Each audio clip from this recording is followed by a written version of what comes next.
Reason on the top of the list that we put is because we need to honor God. We covered several passages last Wednesdays around our need to honor God. We saw in Isaiah, I believe it's chapter 47 or 43, where he says that we were created to glorify God, to honor God.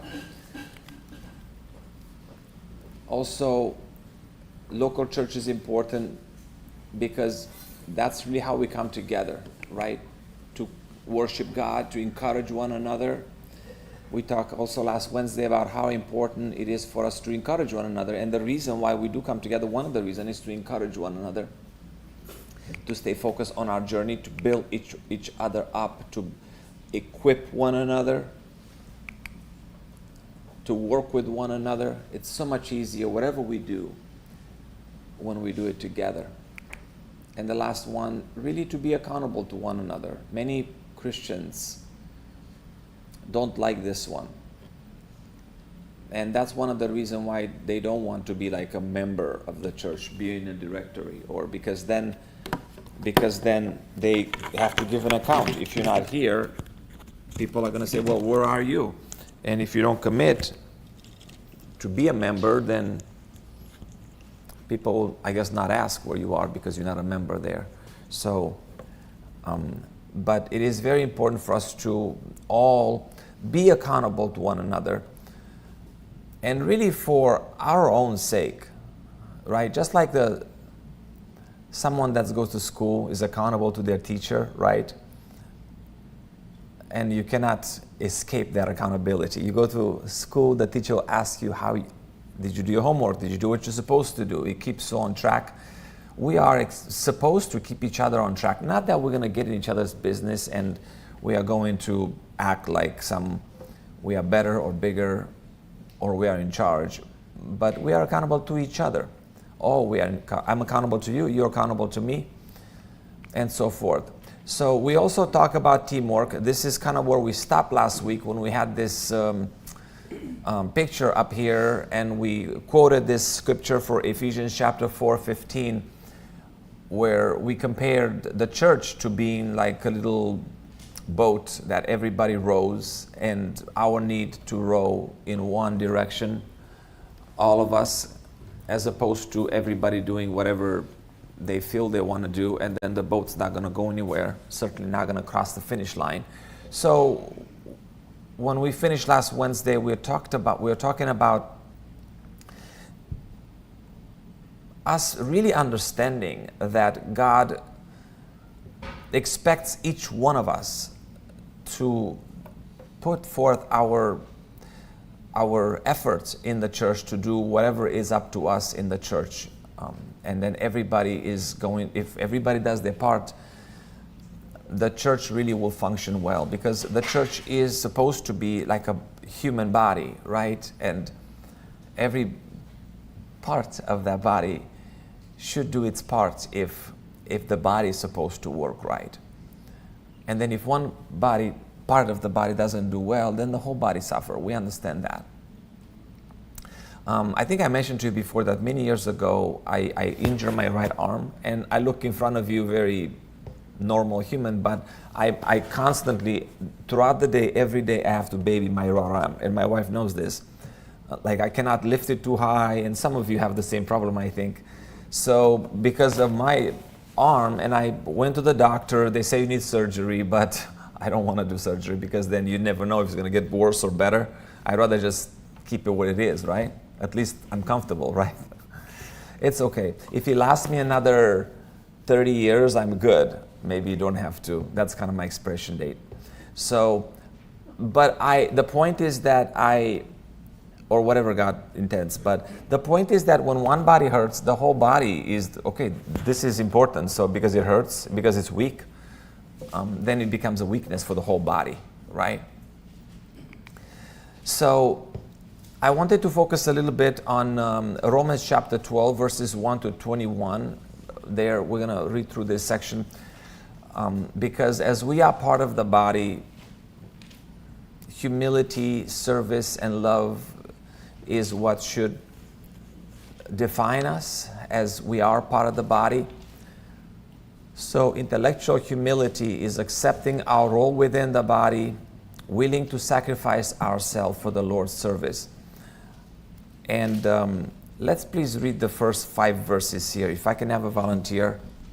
I've got the mic, I'll use it. Please, sir, go ahead.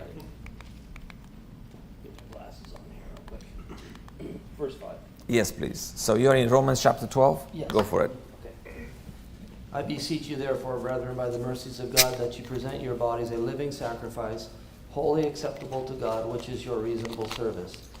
And do not be conformed to this world, but be transformed by the renewing of your mind, that you may prove what is that good and acceptable and perfect will of God.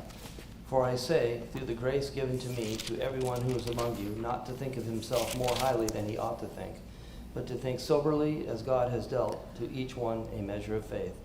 For as we have many members in one body, but all members do not have the same function, so we, being many, are one body in Christ and individually members of another. So that's really what is expected of us, to present our bodies as a living sacrifice. It's not an easy request of us, but certainly is a commandment, and that's really what we should be seeking towards. Right? And I like that the second part there talks about how we are indeed a body, and we all have to do our part and really sacrifice for the Lord's service, right? So, and the second part there talks about how we are to use our gifts, because each one of us has something valuable to contribute. All of us, we have gifts and talents, and they're not always the same, right? I mean, some people have gifts that are similar, but every person is different, and everybody brings something different to the table. So let's please have somebody else read verses 6 through 8. 6 through 8? Erin? Somebody give her a microphone? You have one? We're good. There we go. They got it. Having then gifts differing according to the grace that is given to us, let us use them. If prophesy, let us prophesy in proportion to our faith. Or ministry, let us use it in our ministering. He who teaches in teaching. He who exhorts in exhortation. He who gives with liberality. He who leads with diligence. He who shows mercy with cheerfulness. Thank you. So here he's talking about different gifts that all of us have, and some of these words may sound a bit intimidating. The first one, it says, if prophecy, let us prophesy. I mean, who has the gift, the talent here in this room to prophesy? Well, if you look at it in a literal sense, it's like, okay, God is going to send me wisdom and I'm going to prophesy. It doesn't necessarily need to mean that. It could mean just the fact that you are good at sitting down with somebody and just talking about with them the Word of God, like Jim did with Trudy and Kurt last week. So lots of people can have that gift, right? And that's really what it means to prophesy. Means to take God's Word and teach it to others. It doesn't have to be some new revelation. It could be whatever existing revelation is. As long as it comes from God, that is really prophesy, because you speak on behalf of somebody else. Those are not your words. So then that's the first one. And the second one is a ministry. And again, ministry is like, ooh, ministry. What does that mean? I mean, what does ministry mean? Right? Ministering can be a number of things, from helping someone who has a need, maybe bringing, food to someone. Yeah, to serve, yes. Serve others. Medically, Yes. you minister to someone's needs. Yes. All the time we see this word ministry, we always think of preaching. Yes, But yes, it's not. yes. Ministry Yeah. is everything that you do Yeah. for someone else. Yeah, absolutely. And you see, who can minister here? All of us, we're supposed to minister to whatever needs are there in the church. I mean, you can't just leave it on one person to do all the ministering. We all have to be involved, and we all can be involved in that task. It's just really helping, do whatever. When somebody needs help, then you're going to be there. The next one here, he who teaches in teaching. And again, I mentioned about Jim, but oftentimes, teaching is important because when you teach, oftentimes you learn, and again, you don't need to be Bradley to be a teacher to be able to teach, right? You don't need to go to college for years and years to teach. You can learn whatever the Word of God is, and you can teach somebody else, right? So teaching, that's another gift. The next one is he who exhorts. What does it mean to exhort? Encourage, build up. Build up, encourage, build up. And again, who does that? Prompt, yes. Yeah. I mean, again, all of us, we should do that sometimes. And maybe some are better than others at this gift of encouraging others. I mean, you may think in your head, maybe there are some people in your life that provide more encouragement to you than others. There are some that discourage you too, that unfortunately. But we should be encouraging others, like Barnabas, right? Barnabas is one of the most prominent person in the New Testament that he was encouraging. And that's, I believe the word Barnabas means the encourager of the brethren. That is a superpower as far as I'm concerned, to be able to go around in the church and just encourage people, lift them up, build them up. And so we can become overwhelmed with that concept, Yes. but it's really one kind word Yeah. that really can Yeah. fulfill that need to say, Yeah. great job. I mean, Yes. good to see you. Yeah, It's yeah. the little things that we say that we really Right. that we undervalue or Right. rather underestimate Right. how impactful it is to Right. others. Right. Absolutely. And it doesn't have to be something so extraordinary. Like you said, sometimes just 2 words said with intention, right, towards someone that needs them, it can build that person up. And really how you use our words even when somebody's down, to acknowledge that they are down, and don't beat them down. Just try to still be sensitive to what's going on. And even in that moment, you can build them up. Yes, sir? Like when Ryan was preaching during our Yes. gospel meeting, show up. Yes. Yeah. Showing up is Yeah. encouraging. Yeah. I was telling Bradley when they moved, and I wasn't going to help him. But I showed up. And, the thing is, Just with a cup of coffee. that's the hardest part, is showing up. It is. Even if you don't really lift something. But think about it here. He did, right, eventually. We listen to you, but we have to show up to be encouraging. Yes, it's true. It's If I'm true. in cyberspace listening, that's not encouraging. Right. you. Yes, indeed. You don't Or even to each know other. that until Right. after the fact, maybe. Right. Right. But yeah, encouraging is not about necessarily vocalizing something. Yeah. Just be there. Yeah. And the help that we provide to people, it could be different. I mean, different people have different needs, and one may be able to help someone with something, and another person with something else, right? We don't all can do one thing, right? And the fact that we have various gifts, it makes it more beautiful, right? So the next one, let's say, who exhort in exhortation, he who gives with liberality. There are some people that are givers. They like to give, and they like to give. So don't take that away from them, right? If someone likes to give and they want to give you something, just say thank you, right? They just like to give.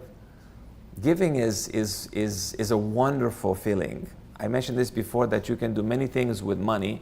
Not too many things. You can spend it, you can invest it, I guess you can do a few things with money, but one of the things, you can give it away. You can give it to others. And I don't know if you've given money away ever to anybody. I'm sure you have. It makes you feel good. So don't take that away from even the giver, right? But if you give.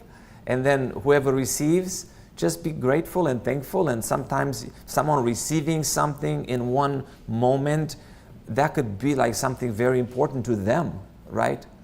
And that's really how it works together for the body to be built up, right?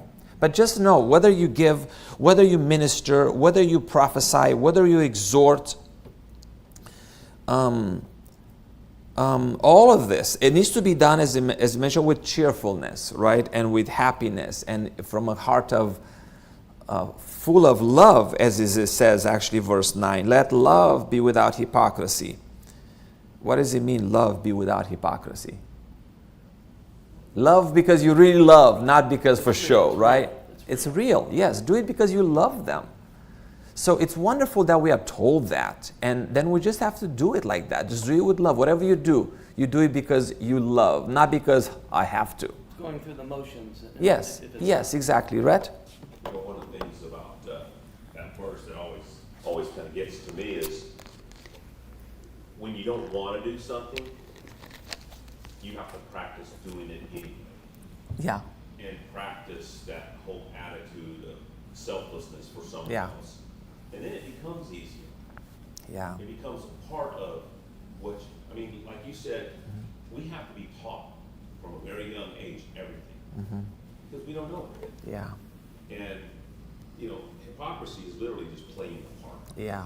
And if I want to play the part for everybody else to see, that's hypocrisy. Yeah. If I'm doing it when nobody's Yeah. seeing Yeah. or Yeah. there, then that's a step towards doing Indeed. it for the other person's needs.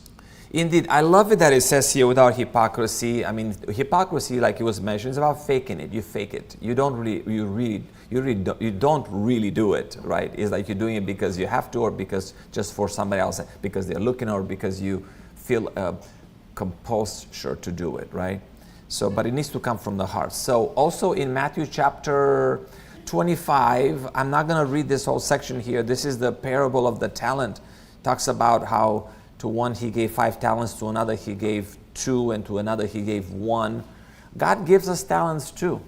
And whether it's a lot of talents or a little talents, he gives them according to our strength, to our ability, right? And it's important to know what we learn from the parable of the talents is that what happens, we don't use our talents, whatever talents you may have. In the end, besides the fact that we get God mad, remember we had a sermon about it, God takes it away, right? One of the things that we don't always emphasize, but the fact that God gives everyone talent. Yeah. Some more, some less, but Yeah. everybody gets something. Yeah. Absolutely. You cannot stay here and say, I don't have any talents. You absolutely do. You might have to think about it, pray about it, do some soul searching, ask yourself, calm your mind, and there's definitely talents you have. You may not use those talents, but you have those talents. It's kind of like you get this fancy phone, right? That is able to do so many things nowadays. And all you do is talk with it on the phone whenever the phone rings. Well, it can do so many things. You can text with it, you can do all kinds of apps with it, you can take pictures with it, beautiful pictures. I think I use my phone more to take pictures than I use it to talk on the phone. I don't talk on the phone normally unless I know you're calling, whether it's a customer. There's so many people call you nowadays, and I don't want to talk just to anybody at any time because of you want to preserve your time, right? But a phone, it can be used in so many ways. You can say, well, I'm only using it for calling people. Yeah, the same thing with us. We have so many more talents than just walking around and feeding ourselves and going back and forth to work.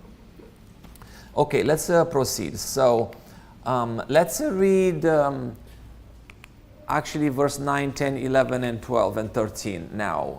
You can either read it from here or you can read from your Bible. We're still in Romans chapter 12. Who wants to read this?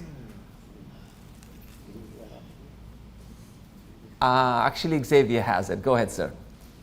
Let love be without hypocrisy. Abhor what is evil. Cling to what is good. Be kindly affectionate to one another with brotherly love. I'll start again. Let love be without hypocrisy. Abhor what is evil. Cling to what is good. Be kindly affectionate to one another with brotherly love, in honor giving preference to one another, not lagging in diligence, fervent in spirit, serving the Lord, rejoicing in hope, patient in tribulation, continuing steadfastly in prayer, distributing to the needs of the saints, given to hospitality. This is so next level, isn't it?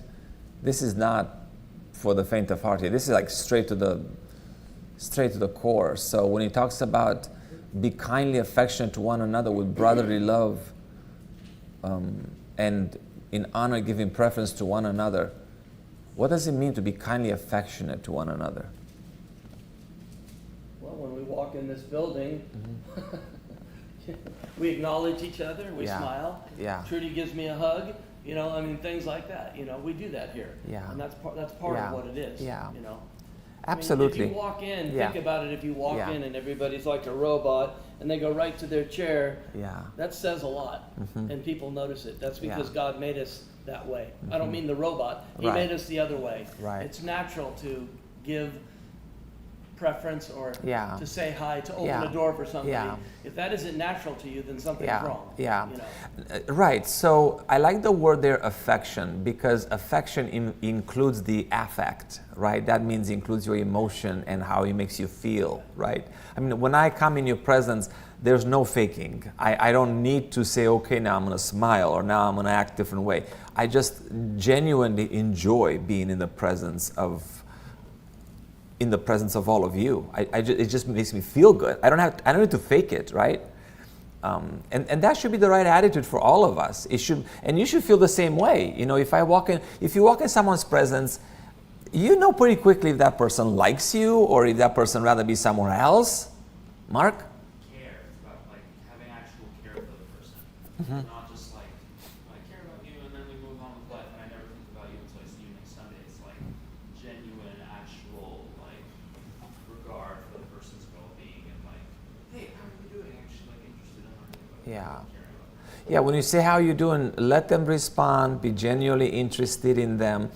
I'll tell you, one of the key aspects really that is important to acknowledge when you're in someone's presence is really let the other person express themselves to you and make it more about the other person as opposed to you come in someone's presence and what do people normally do? Who do they talk to? Who do they talk about? Themselves. Thank you, sir. It's true. It's true. I mean, normally that shows a lower emotional intelligence, like type of mindset. And doesn't mean the person is just evil or sinful or bad. It's kind of natural when you get nervous. Right. You're kind of in a moment you feel like you want to cover it with words. Right. But intention comes when you come in someone's presence, try to make it about the other person, right? Brad? I was just going to build off of what Mark was saying, and I'm sure it's not just my generation, but when you say, hi, how you doing, the response is, good. How are you? Good. And then the conversation's done. Or you go, what's up? And that's it. Both people say, what's up? That's it. Hi. It's a very short conversation, and I used to have exactly those conversations until I met Jim Barrett. who's Barrett. not here. And so I would go and it's like, Barrett, how's it going? And I'm expecting a good, how about you? And I would say good, but he goes, oh man, and then he lists all these problems, and I learned, well, what? I gotta pay attention. and Either that or you don't ask anymore next time. So, well, I learned, you know, like this is what it really means to listen, to communicate, brotherly love, to be a part of a Right. brother in Christ's life. You know, I mentioned it last time we were talking about attitude, is we have to be involved in Right. each other's life. We Right. have to know the good and the bad. And if I don't take the time to listen to Barrett ramble about the million projects he's got going on and how hot it is at work and all the things, then I wouldn't know what he's Right. dealing with or whether he just needs to let it out or if he's looking Yeah. for advice or questions, answers, whatever. Yeah. If I just want that quick answer and I'm moving Yeah. on, I'm not gonna be Yeah. a part of his life. But this is that brotherly love by showing the affection. It's like, I do care about you. I want to hear about your Yeah. day or your week, whatever it is. And now that I'm married, it's like, oh, to a whole nother level. I see this person every single day, not once, twice, 3 times a week, Yeah. where it used to be. So now it's like, oh, it's a whole new level. I'm like, I just talked to you this morning. What could have happened that you needed to talk to me so much? It's like, no, stop, slow down, shut up and listen. Yeah. And it's definitely a learning curve. Yeah. But this is how we grow. Yeah, that's for sure. So I appreciate that comment.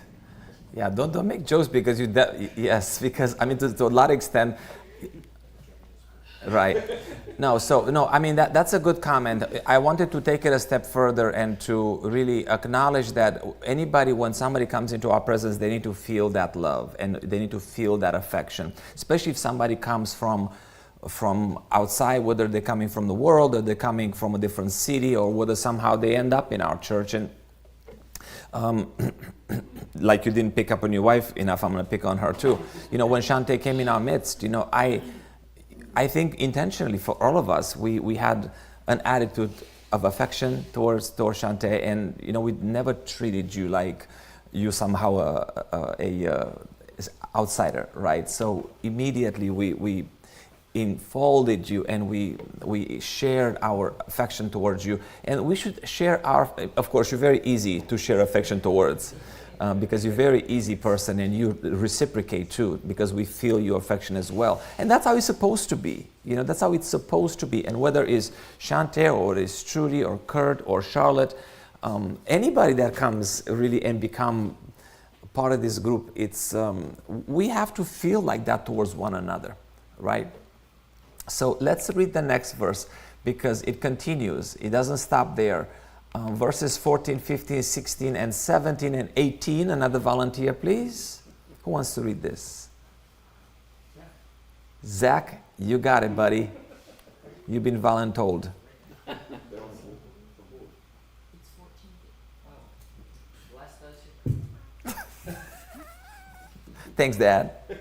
bless those who persecute you. Bless and do not curse. Rejoice with those who rejoice, and weep with those who weep. Be of the same mind toward one another. Do not set your mind on high things, but associate with the humble. Do not be wise in your own opinion. Repay no one evil for evil. Have regard for good things in the sight of all men. If it is possible, as much as depends on you, live peaceably with all men.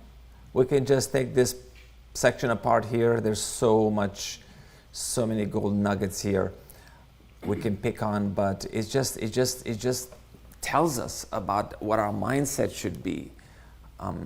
How we should rejoice with those who rejoice, weep with those who weep. Just have that. I mentioned earlier the word emotional intelligence is that you're going to say the right thing in the right moment, and you'll be able to adapt and adjust and make a difference in whenever you are, whatever situation. Really have the wisdom and the humility to do your part so that others around you benefit from your presence as opposed to the opposite, right? So repay. Yes, ma'am. Oh, microphone. Verse 15, and rejoice with those who rejoice and weep with those who weep. It reminds me, just referring back home at church, when one of our friends passed away, and we all kind of came together, and it was moments of weeping, but also rejoicing and laughing, and it had reminded me of the fact that we all have our different lives throughout the week, you know, and our struggles and our joys, and then we come together and we share those moments with each other. And it was like, I mean, it was hard with our friend dying, but we knew where he was, you know. And that was like the most comforting thing, having that fellowship together. Yeah. And so, like, that's one of the most comforting things about being at church, is that no matter what's going on in the other parts of your life, you come together, we're all, you know, sharing in those joys, or, you know, when you talk to each other, and we're all the same faith. And so that's like the most comforting experience, because you go out there in the world, at work or school or wherever, and not everybody has that. Right? You can't connect with them in the same way. Right. And so that verse always kind of gets me. Yeah, it's true. It's true. That's a great statement. And as you're comparing what we have here with the world, it is very shocking sometimes, because we have this love that we have amongst each other, right? That is commended and that we all seek towards. And then what happens, you step out and you get in different environment. Some of you in this room were on that fishing trip a couple of weeks ago, and my kids were so shocked about how unnice people were on that boat. Have you noticed that, Rhett? Whoever was there. People so gossipy and just saying mean things about each other and pointing fingers and cussing, and it's like, whoa, we are not in the church anymore. People don't care about us here. So I was telling my kids, just keep on to your rod and fish and just don't really. And whether you're on a fishing boat or whether you are at work or whether you are interacting with the world, it has to be a stark distinction, right, between how we are to treat each other and then how when you go outside in the world, and then you still have to let your light shine, but it will be very different how you are treated when you're not in the church. Somebody had their hand up. Rhett? I think that's one of the reasons why when it said, bless those who persecute you, that is not, okay, Yeah. someone's persecuted me and I want to say a prayer for them. Yeah. It's literally, if they have a need, take care of it. Yeah. And I think that Jesus put it best. He says, even when your enemy's donkey or Yeah. horse or cow, whatever, falls in a ditch, Yes. you help them get it out. Yeah. Yes. And by doing that, you mend bridges Right. as opposed to destroying them. Right. And it doesn't happen overnight. Okay, your neighbor doesn't like you for whatever reason or doesn't like the world, and they have a need, you help them. Yeah. It's not going to fix everything right then, but the continual Yeah. attitude of, I'm going to help you when you have a need and be nice to you no matter Yeah. what. Yeah. You never know. You Yeah. never know what the result could be down the road. Yeah. Yeah, and you just plant the seed, you do one good deed, and then others will be encouraged to do a good deed too, right? Rhett? And I heard it once said, doing good for someone else is not based upon their liking or disliking you, but you're loving the Lord, loving them Yeah. as yourself. Absolutely. So it's going to be a reflection on you, certainly, as opposed to whoever you do good to unto. Very good. Thank you. So let's now also read 18 through 21. Elena? Beloved, do not avenge yourselves, but rather give place to wrath. For it is written, vengeance is mine, I will repay, says the Lord. Therefore, if your enemy is hungry, feed him. If he is thirsty, give him a drink. For in so doing, you will heap coals of fire on his head. Do not be overcome by evil, but overcome evil with good. So that's what our attitude should be. You see how it really takes it to the next level here. When you have even an enemy, Red touched on this already, you are supposed to do whatever is right. Treat them as yourself. Love your neighbor, even if that neighbor may not be as nice to you, or even if he is a straight enemy. So verse 21, yes, sir. I was just going to say, I apply this with my team at work. You have a lot of enemies at work? Well, in the situations we fall in. I can't imagine you having any enemies, but go ahead. Not really me per se, but in the challenges we have in the skilled nursing facilities, there's a lot of worldly people who come at and try to create problems. And so I tell them to kill them with kindness. Yes, Kill hard them as with it kindness, is. Go above and beyond. When you can do that, it calms the whole dynamic of the situation. It's really hard for people to keep coming back at you with evil whenever you're doing the right thing and being kind and positive and supportive. Yeah. It doesn't exacerbate the situation if you're going to fight fire with fire. Right. Which is what you're supposed to do. Yeah. You kill them with love and kindness and compassion. Yeah. And it can stop the whole thing in its tracks. Yeah. Absolutely. The passage there where it says that as do not be overcome by evil, but overcome with evil with good, and that's exactly what you're doing. So that's super important. Mark? It's so funny because we have like conferences and where I work talking about how we need to deal with difficult people and how to deal with like conflict, and all of it just stems from this.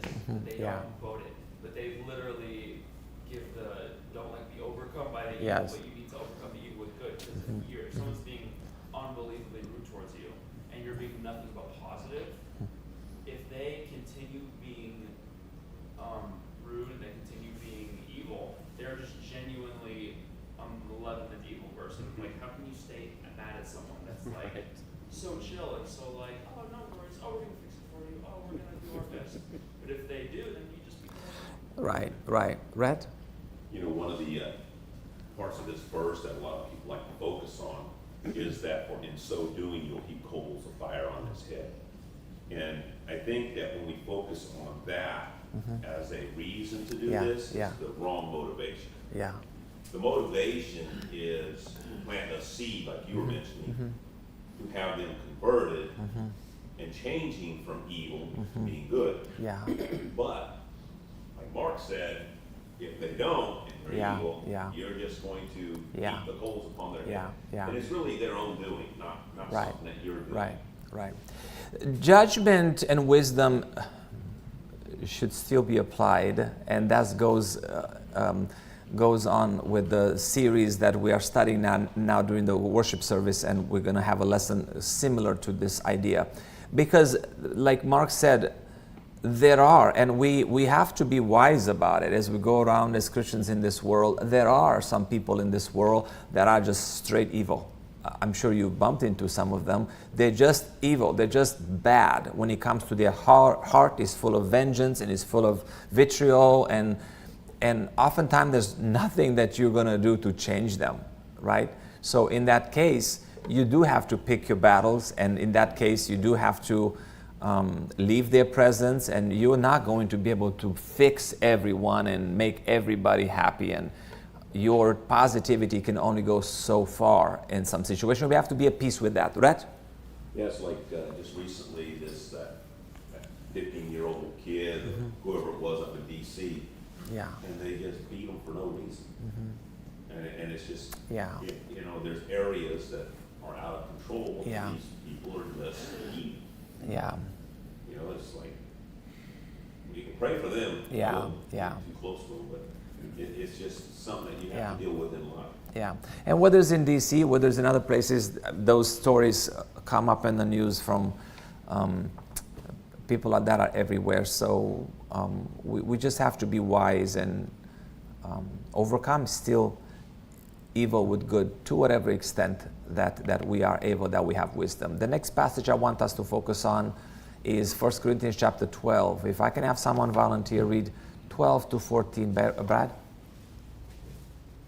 For as the body is one and has many members, but all the members of that body, being many, are one body, so also is Christ. By one Spirit we were all baptized into one body, whether Jews or Greeks, whether slaves or free, and have all been made to drink into one Spirit. For in fact, the body is not one member, but many. Very good. So baptized in one body, then you're in one body. You're like grafted in one body. So you're no longer your own body. So, so the fact that the body is not one member but many. You see, that's how God made us to be part of this church, to where there's not just one member. I saw an image the other day, a little bit morbid, but it said, you know, when you die, 6 people carry you, right? And it wouldn't be nice if that happened even when you're alive, right? When 6 people carry you, right? Does that, you catch the sense of that? Makes sense. It's easy to have 6 people carry you in life. I mean, that's wonderful. Sometimes you feel like you're dragging your own feet and nobody's carrying you, right? Well, I think when the proverb says that when 2 are together, one can lift up the other. Yes.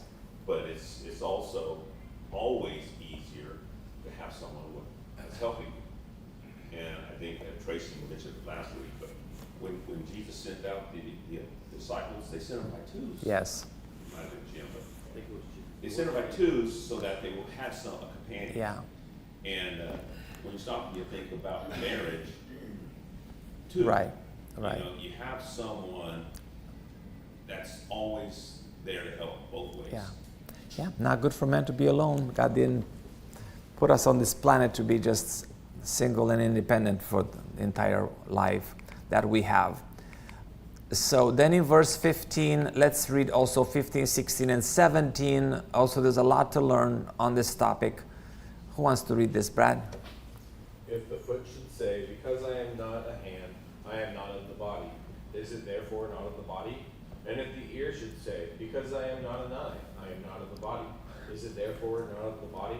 If the whole body were an eye, where would be the hearing? If the whole were hearing, where would be the smelling? Very good. And he continues in 18. Keep reading. Actually, keep finish reading this too. But now God has set the members, each one of them in the body, just as he pleased. And if they were all one member, where would the body be? But now indeed there are many members, yet one body. And the eye cannot say to the hand, I have no need of you, nor again to the head, to the feet, I have no need of you. So that makes so much sense, right? I mean, can the nose say to the ear, I don't need you? No, that's absurd. Of course not. But then the same thing with one another.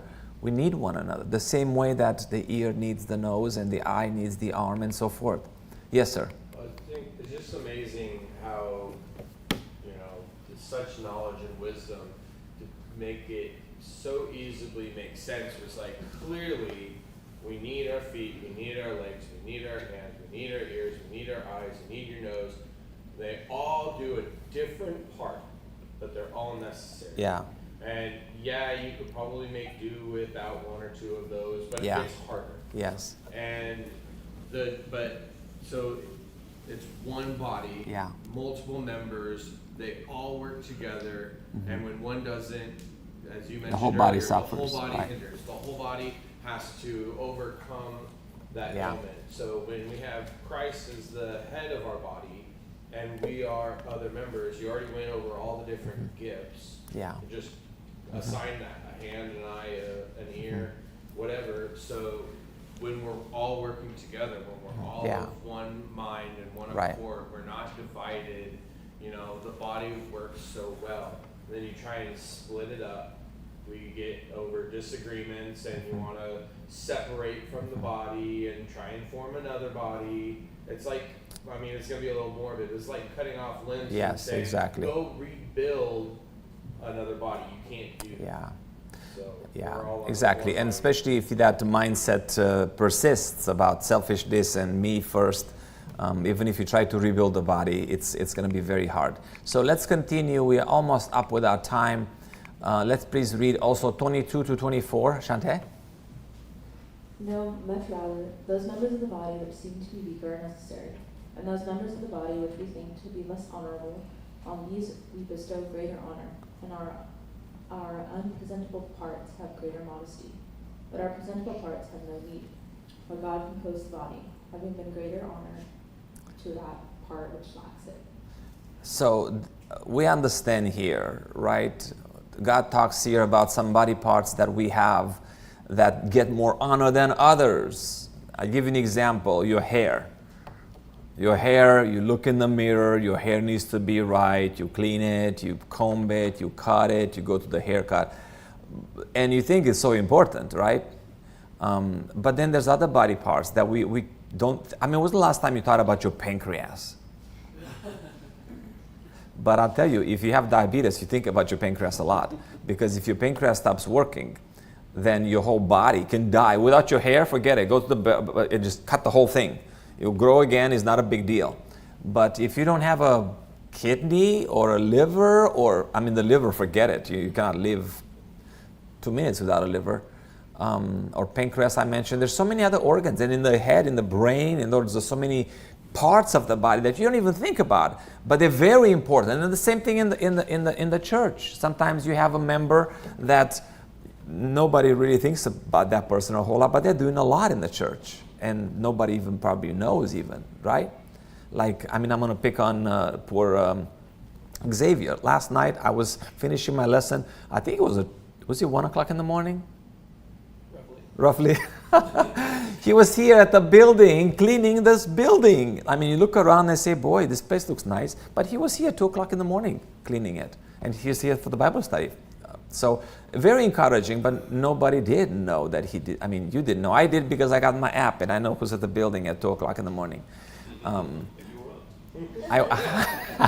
Well, I'm a little bit paranoid because I'm also check the temperature. So then when we come here, I got to make sure that we don't come here 90 degrees, because when we're not here, and I'm sure Xavier knows this.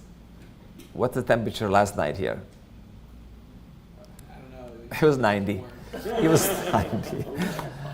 But anyway, so I'm just focusing that sometimes we all have to do our part, and sometimes it's in secret. Sometimes some people know what we do, what not. But we all have to do our part. And really, when everybody does our part, whether it's in secret or whether it's more on display, obviously the part that I do mostly is just because I speak a lot and it's very visible. But the church needs a lot of everybody to really do their part, whether it's loud or quiet or soft. When everybody does their part, that's really when the church functions well. So our time is up today. Let's continue this study when next time. Thank you.